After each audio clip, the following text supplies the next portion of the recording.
Vous savez à quoi elle me fait penser cette fin de saison? À une salle d'attente de médecin. Vous savez, quand vous allez chez le médecin, c'est stressant. Quand vous arrivez, il y a du monde. C'est long. Il y a des gens avant vous. Vous n'êtes pas bien. Vous attendez un quart d'heure, une demi-heure, une heure, des fois plus. C'est long, c'est stressant. Et en plus, vous avez la sentence du médecin qui vous angoisse parce que quand vous y allez, vous êtes forcément malade. Et quand vous êtes malade, vous avez peur de la sentence. Donc j'ai un peu l'impression de vivre ça en ce moment avec l'AS Monaco. La fin de saison, c'est une salle d'attente de médecin. On a peur, on n'est pas bien et on ne sait pas ce qui va arriver au final. Voilà, c'est un petit peu l'ambiance du moment.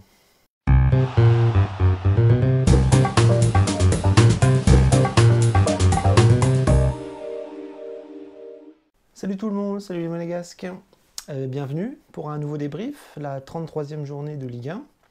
Donc ce soir, on va parler du déplacement à Paris, au Parc des Princes. Alors je ne vous cache pas que le match n'est pas fini. Derrière la caméra là-bas, il y a le match, j'ai un œil dessus. Mais bon, voilà, il reste un petit quart d'heure. Monaco a pris 3-0, le match n'a aucun intérêt. Et donc je ne vous cache pas que j'en ai marre et que j'ai pas trop envie de débriefer ce que j'ai vu. Et j'ai pas envie de débriefer ce qui va en advenir, puisque ça n'a aucun intérêt. Monaco a perdu. Monaco était quasiment perdant avant le match, on va pas se mentir. Et du coup, je ne vois plus l'intérêt de continuer à regarder cette purge qui m'agace au plus haut point. Donc je vais peut-être avoir un œil sur la caméra derrière, enfin sur l'écran derrière, et un œil avec vous. Donc je pense pas que je vais débriefer le match ce soir, parce que sur le terrain, personnellement, je ne vois pas ce qu'on peut débriefer. C'était une défaite attendue, elle a eu lieu, et on sait très bien que le maintien va se jouer après celui-là. Il va rester 5 matchs. Et par contre, ce qu'on peut faire ensemble, c'est un petit peu le bilan de cette fin de saison qui devient catastrophique. Elle partait bien après la trêve. On était parti pour une belle remontée, une belle lancée avec des joueurs importants et un vrai renouveau face à la crise des premiers mois. Et force est de constater qu'on est en train de revivre la même chose parce qu'on enchaîne les derniers matchs avec des non-victoires. Alors je regarde s'il n'y a pas un but. Non, toujours 3-0. Et donc on enchaîne 4 matchs avec quasiment 2 points. 2 points sur 4 matchs. C'est pas bon. C'est très très très mauvais. Et en plus, nos concurrents quasiment directs sont en train de revenir. Nous sommes à 4 points du barragiste. 4 points en Ligue 1, c'est rien. Quand on est en bas du classement, c'est rien du tout. Et ça peut devenir extrêmement problématique si on continue sur notre lancée. Donc le bilan des derniers matchs depuis la reprise de la trêve internationale est catastrophique. C'est pas le match de Paris Saint-Germain qui nous plombe la fin de saison et l'objectif maintien. C'est ceux d'avant, c'est Caen, c'est Reims, c'est tous ces matchs qui n'ont pas été... Alors, est-ce que Monaco a marqué? Ah, apparemment, Golovin a réduit la marque. Non, hors-jeu, pas hors-jeu, VAR, pas VAR. Mon écran est loin. Est-ce que Monaco a marqué? Oh, l'arbitre va peut-être le refuser. Non? Oui, non, oui, non, oui. Les ralentis. Bon, bref. Est-ce qu'on a égalisé? Est-ce qu'on a réduit la marque? J'en sais rien. Je crois que oui, 3-1. Bref, je continue. Donc l'objectif maintenant, il est très clair. Il reste 5 matchs. Et les 5 matchs qui arrivent vont être décisifs. Le problème, c'est que ce soir, et un peu avant ce soir, les matchs d'avant, moi ce qui me dérange, c'est qu'il y a je trouve qu'il y a une mentalité qui n'est pas bonne. C'est-à-dire que je ne vois pas des joueurs qui se dépouillent pour se maintenir. Mathématiquement, on l'a dit, le maintien n'est pas acquis. C'est même de pire en pire, puisque les équipes derrière nous reviennent. Et on est à 4 points du premier barragiste, on n'est pas sauvé. Alors j'ai l'impression que le match phare va être le Monaco contre Amiens à l'avant-dernière journée, puisque Amiens est derrière nous.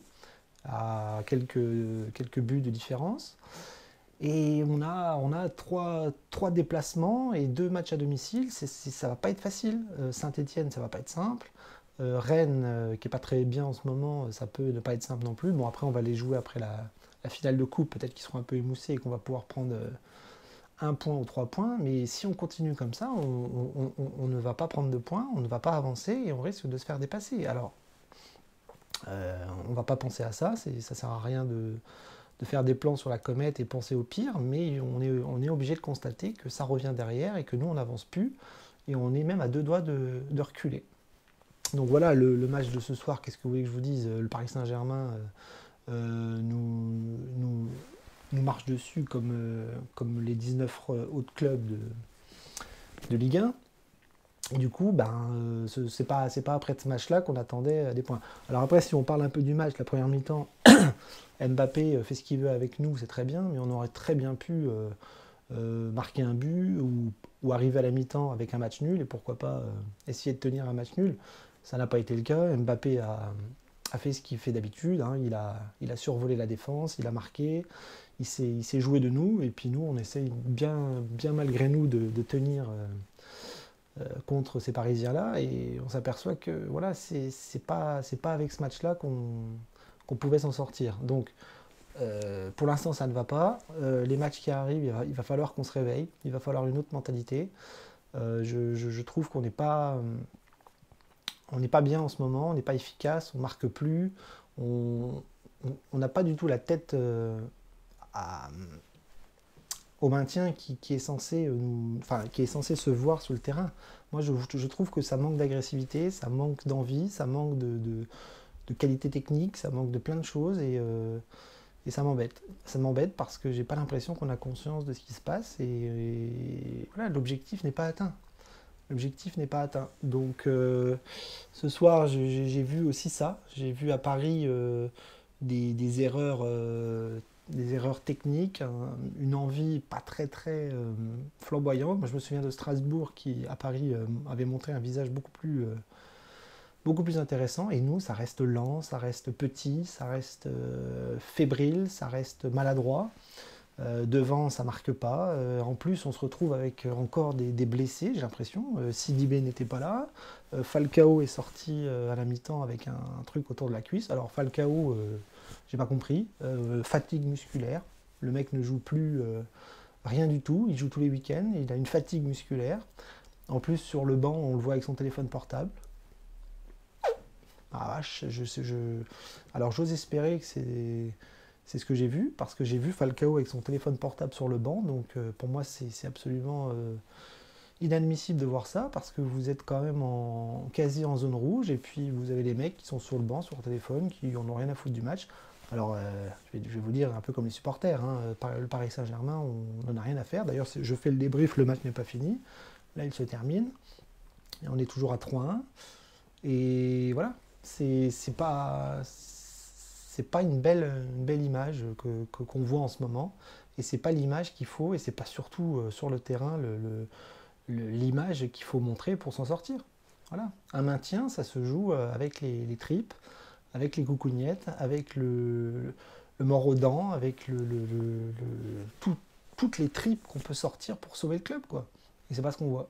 On a l'impression de voir des joueurs qui se reposent sur leurs compétences, sur leur bagage technique, mais c'est pas suffisant, c'est pas suffisant. La preuve, contre Caen on a perdu, contre Guingamp on a arraché un match nul, et contre Reims on n'a pas réussi à s'imposer non plus.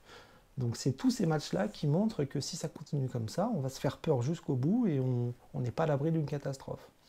Donc voilà, le match de Paris va se terminer, j'espère qu'on va prendre les points après, mais il va falloir changer de mentalité. Il va vraiment falloir que Jardim mobilise son équipe. Ah bah là voilà, on a pris le 4-1. Non, hors-jeu. Non, oui, hors-jeu. Que de hors-jeu, que la vidéo est terrible. Enfin là, c'est pas la vidéo, je crois qu'il y a hors-jeu. Je regarde en même temps que vous, hein. C'est presque un live qu'on est en train de faire ensemble. Oui, bon, apparemment, il y avait hors-jeu. Bon, bref, on va peut-être pas continuer plus longtemps ce débrief. Voilà, juste pour dire qu'il faut absolument que les joueurs et l'équipe tout entière se mobilisent pour prendre des points vite, très vite. Et il va pas falloir attendre le dernier match de la saison pour se sauver. Voilà, on est à 4 points du barragiste. Moi, je ne veux pas être barragiste, je veux qu'on se sauve bien avant. Et il va vite falloir prendre des points. Voilà, je pense que on va se sauver, je pense. On va pas penser au pire. Mais moi, j'aimerais voir un autre visage pour les 5 derniers matchs qui restent. Alors souvent, on dit que les matchs se jouent et doivent se gagner, et doivent se jouer comme des finales. Bon, j'aime pas trop cette expression. Mais par contre, nous, ce qu'on aimerait bien voir en tant que supporter, c'est une équipe qui se batte beaucoup plus et qui a envie de gagner. Parce que là, je trouve qu'on n'y est pas dedans. Et je vous dis, on ne juge pas la performance du Paris Saint-Germain, qui pour moi n'a pas donné une image flamboyante de l'AS Monaco. Alors, on va me dire, oui, c'est normal, c'est Paris, mais en première mi-temps, on n'avait pas une équipe type de Paris, et on aurait très bien pu marquer et faire quelque chose. Ça n'a pas été le cas, on a défensivement fait n'importe quoi, voilà, il y a un Glick qui ne fait pas le poids face à des joueurs comme Mbappé, c'est quasi normal.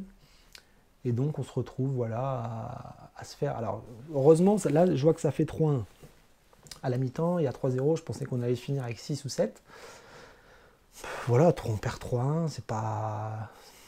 Pour l'instant c'est pas honteux, mais bon, ça reste une mauvaise performance et Monaco est, comme les autres clubs de Ligue 1, la petite poupée du Paris Saint-Germain avec laquelle ils peuvent jouer facilement. Voilà, donc je ne sais pas si on va rester ensemble jusqu'au bout. Là, il y a un coup franc pour Monaco. En général, les coups francs, ça va au-dessus, à côté. Donc je ne sais pas, est-ce qu'on se quitte? Est-ce qu'on reste ensemble jusqu'à la fin du match? Qu'est-ce que je pourrais vous dire d'autre? Voilà, pour résumer, mon angoisse, c'est ça, c'est que est-ce qu'on va y arriver? Est-ce qu'on va y arriver à prendre des points rapidement et se sauver, et puis vite oublier de cette saison? Parce que, franchement, quand les recrues sont arrivées et qu'on a commencé à reprendre des points, je pensais que ça allait finir facile, qu'on allait dérouler tranquillement la fin de saison et bien se mettre à l'abri à l'avance. Et non, c'est pas le cas, on se fait peur, on recule, on a les concurrents derrière qui reviennent et c'est emmerdant. C'est très emmerdant. Combien de temps il reste? Je ne sais pas. Bon, je pense qu'il y aura des arrêts de jeu. Donc que dire de plus? On ne va pas focaliser sur la défaite à Paris qui est logique et normale, elle était attendue. Paris est champion, c'est très bien, c'est pas une surprise. Voilà. Et nous, il va falloir qu'on montre autre chose. Autre chose. Vraiment. Vous imaginez si on redescend en Ligue 2, non, c'est pas pensable. C'est pas pensable. Alors déjà, il y a fin décembre, je vous aurais dit que c'était tout à fait logique de descendre. Hein, on était parti pour. On était dans la zone rouge et on était. Voilà. On a eu le mercato. Le mercato a aidé sur certains matchs. Et là, ça ne marche plus, ça ne fonctionne plus. On pourrait parler de Ronny Lopez, de Gelson Martins, qui ne font plus rien, qui sont pas bons en ce moment. Je vous ai dit, hein, Gelson Martins, j'ai l'impression que c'est un joueur aux montagnes russes, comme ça, qui a tendance à choisir ses matchs, à être bon par moment et moins bon à d'autres. Et c'est embêtant parce que pour moi, un bon et un grand joueur, ça doit être un joueur constant, voilà, qui doit être capable de performances identiques à chaque match, voilà, être au top à chaque fois, et c'est pas le cas pour notre attaque en ce moment. Falcao ne marque plus beaucoup non plus. Voilà, c'est une sale période, c'est vraiment une sale période. Le championnat n'est pas fini, il est presque fini, mais mathématiquement, on n'y est pas. Donc voilà, donc je pense que je vais vous laisser, parce que je ne sais plus quoi vous dire. J'ai toujours un œil sur la fin du match. C'est bien, on n'a pas pris le 4e. Peut-être qu'on va marquer un deuxième but. Non, je ne sais pas. Je crois qu'il reste quelques secondes. On va peut-être se quitter au coup de sifflet final. C'est comme un live, hein, en fait. Voilà.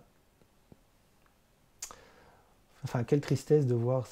Alors, si on élargit un petit peu à Monaco, on s'aperçoit que la Ligue 1 est absolument pathétique.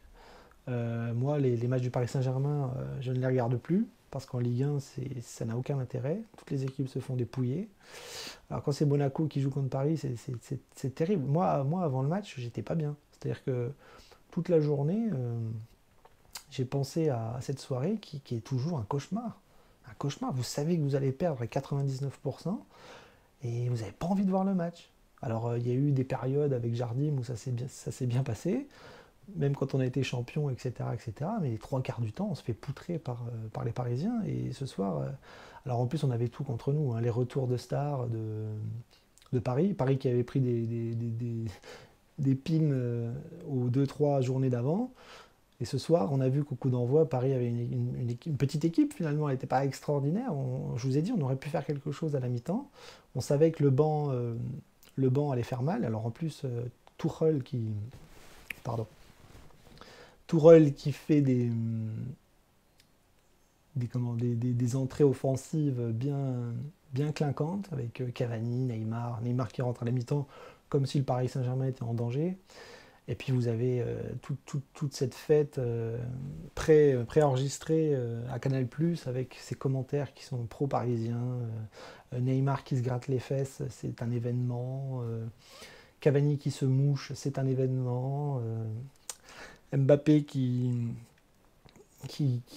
parle 5 secondes pour dire des banalités, c'est un génie, c'est formidable. Formidable ce pays et cette télévision qui n'a Dieu que pour Paris Saint-Germain. Voilà, c'est l'époque, c'est comme ça, c'est triste. Et puis nous, bah, on est nos petits monégasques qui essayent de faire ce qu'il peut dans ce championnat et qui cette année fait tout de travers, voilà, malgré des recrues qui auraient dû nous booster vers le milieu de tableau. Ça n'est pas le cas. Bon, ce match, il se termine ou pas? Dès qu'il y a le coup de sifflet, on coupe. Hein.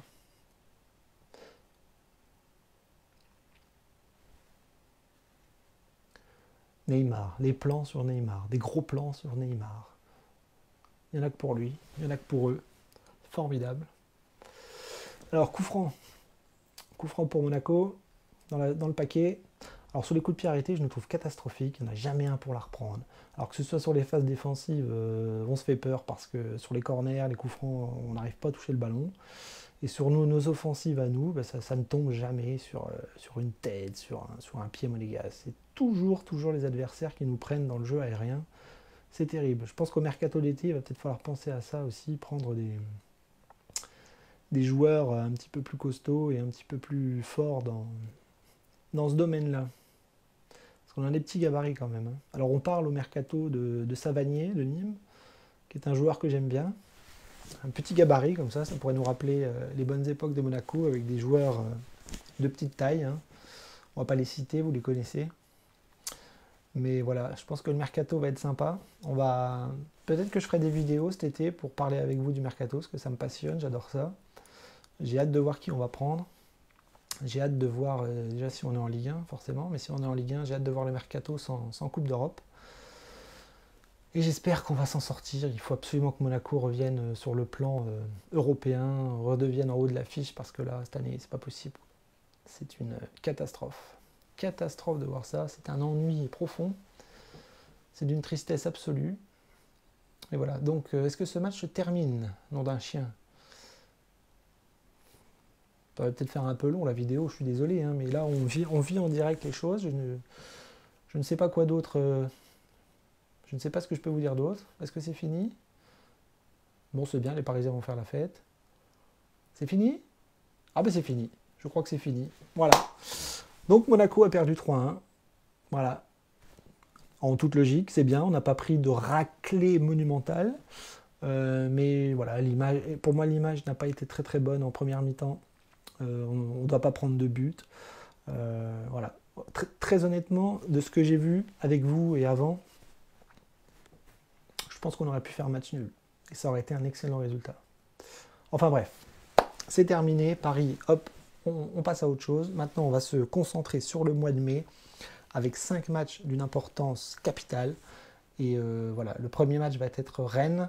Et je pense qu'il faut gagner, prendre les 3 points et vite se remettre la tête à l'endroit et souffler un petit peu. Parce que là, pour l'instant, d'un point de vue comptable, on n'est pas bien. Voilà, je vous laisse. Dagemunego, rendez-vous au mois de mai. Et on lâche rien, on va se sauver.